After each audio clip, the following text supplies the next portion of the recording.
కార్పి కూడా అల్లు అర్జున్ మీద ఫ్యాన్స్ రెచ్చగొడుతూ ఇట్లా చేస్తున్నారు. ఆయన అదే పని కదా, ఆయన పని అది కదా. అసలు కిరా కార్పీకి సంబంధం లేని విషయం కదా. ఇప్పుడు ఆయన సంబంధం లేని విషయంలో దూరి మాట్లాడితేనే ఆయన స్ప్రెడ్ అవుతాడు కదా.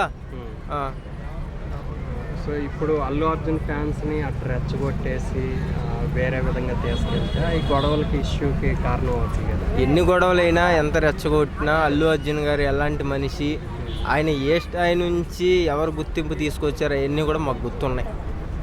చిరంజీవి గారు లేనిది ఆయన లేడు. ఆయన ఏ ప్రెస్ మీట్కి వెళ్ళినా సరే ముందు చిరంజీవి గారి గురించే మాట్లాడతాడు అల్లు అర్జున్ గారు. ఫ్యామిలీ విషయంలో వాళ్ళందరూ ఒకటే. అది చేసిన మిస్టేక్ ఏంటంటే ఆయన అక్కడికి వెళ్తాం, కాకపోతే వాళ్ళ ఫ్రెండ్కి మాట ఇచ్చాడు కాబట్టి వెళ్ళాడు, అది కరెక్టే. దాంట్లో మాత్రం ఎలాంటి తప్పు అయితే లేదు. అందరూ కూడా చూడండి వీడియో, ఎలాంటి తప్పు అయితే అల్లు అర్జున్ గారిది లేదు.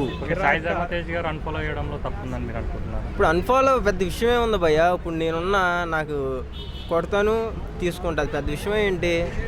విషయం కాదు. సినిమా సెలబ్రిటీ సోషల్ మీడియాలో చాలా మంది ఫాలో అయింది. ఆ విషయం ఒక నేషనల్ మీడియాలో కూడా చర్చించదగ్గ విషయంగా మారింది. అలాంటి వ్యక్తి సోషల్ మీడియాలో ఏదైనా స్టెప్ తీసుకుని, ఇప్పుడు ప్రెజెంట్ న్యూస్ ఏం లేదు కాబట్టి మీకు ఏది జరిగినా కూడా అది ఒక స్ప్రెడ్ చేస్తున్నారు అంతే తప్ప. ఇప్పుడు బిగ్ బాస్ వస్తుంది, వీళ్ళ గురించి మాట్లాడతారా బిగ్ బాస్ గురించి మాట్లాడతారా మీరు? బిగ్ బాస్ మరి ఇక్కడే తెలుస్తుంది కదా. మీడియాకి ఏదైతే చిన్న పాయింట్ దొరుకుతుందో దాని గురించి అయితే మీరు కెమెరాలు పెట్టి మాట్లాడతారు తప్ప అక్కడ పాజిటివ్ ఏది నెగిటివ్ ఏది మీరు ఆలోచించరు, మాట్లాడరు. అది తెలుసుకోండి మీరు.